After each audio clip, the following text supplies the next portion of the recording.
It's about a guy named Alex and his ex, Sarah. Alex and Sarah were together for 5 years. They talked about marriage, a house, the whole 9 yards. But there was one major point of contention: kids. Sarah wanted them desperately, but Alex always said he wasn't ready. He claimed he wanted to focus on his career and live a little before settling down. Eventually, this disagreement drove them apart and they went their separate ways. Fast forward a few years, Alex had done well for himself.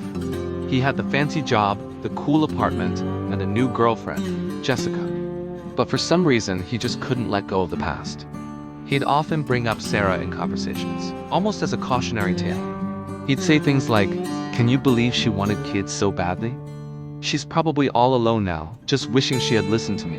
He even ran into a mutual friend once and smugly asked how Sarah was doing, adding, "Still single and childless, I bet." One sunny Saturday afternoon, Alex and Jessica were at a local park for a food festival.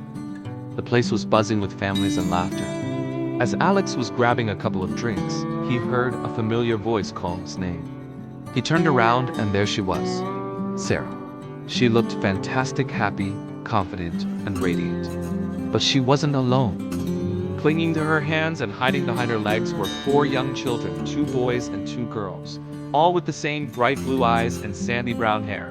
Alex's hair, Alex's eyes.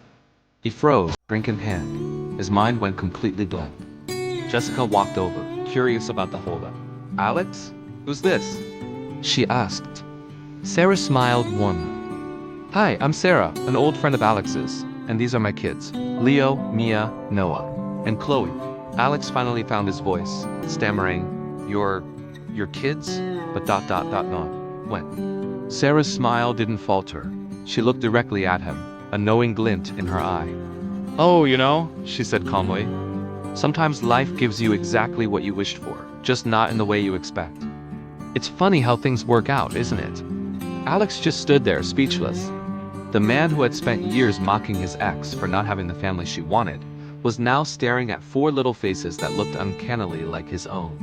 He looked from the kids to Sarah, then back to the kids. The smugness he'd worn for years had vanished, replaced by sheer, unadulterated shock. Jessica, sensing the monumental tension, gently pulled on his arm. "Alex, are you okay?" But Alex couldn't respond.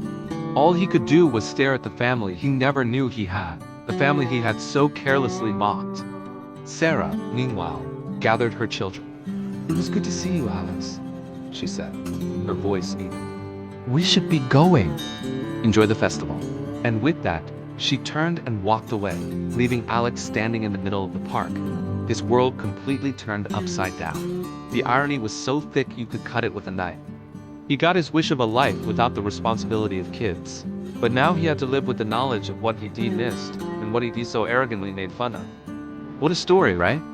It really makes you think about the things we say and the assumptions we make. Thanks so much for watching today. If you enjoyed this, don't forget to hit that like button, subscribe for more stories, and ring the bell so you never miss some videos. See you in the next video.